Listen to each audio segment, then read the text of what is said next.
do you want to try surfing? This is what my sister asked me last summer on our family trip to the Outer Banks. A simple question with a yes or no answer, but a task that is not so easily feasible. So I said yes, and I accepted the challenge to try surfing. My sister had learned to surf in Australia when she studied abroad in college, so she knew what to do. All I had for experience was snowboarding, but that barely helped me. The first thing my sister told me to do was stand on the surfboard. My thoughts were, stand? That's easy, you just stand up. But it's not so simple.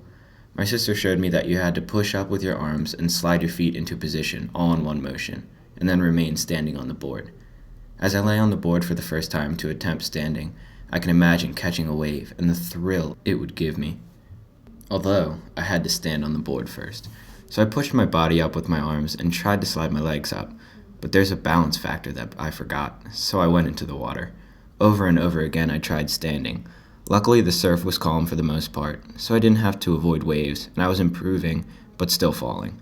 Finally, it was late afternoon and I went back into the water to try standing again.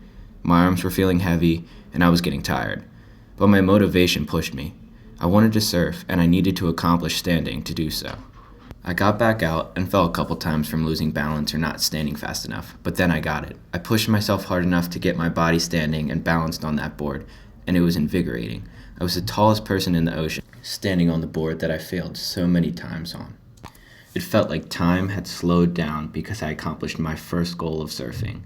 The next was to catch a wave. It was getting late, so we decided to call it quits for the day. Tomorrow is the day I try to catch a wave. Bright and early the next day, I arose with excitement. Today, I will catch a wave. My sister, dad, and I headed to the beach around 8 in the morning to get open waters for surfing. The sun was shining bright, and there wasn't a cloud in the sky. I could just feel that today was the day.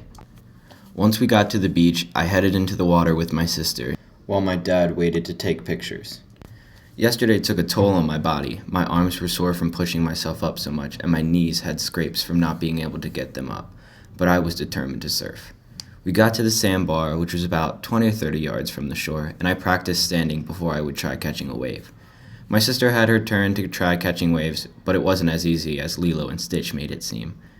My adrenaline was pumping as it became time for me to try to catch a wave. Here I go. I've got my board facing the shore, and I'm ready to start paddling when a wave comes. The warm, clear ocean surrounding me as I see my first wave approaching. I start to paddle. My head is clear from all thoughts except for catching that wave. Then I go to stand up and splash. I fell backward into the water, but I was close to riding a wave, so I got ready for the next one.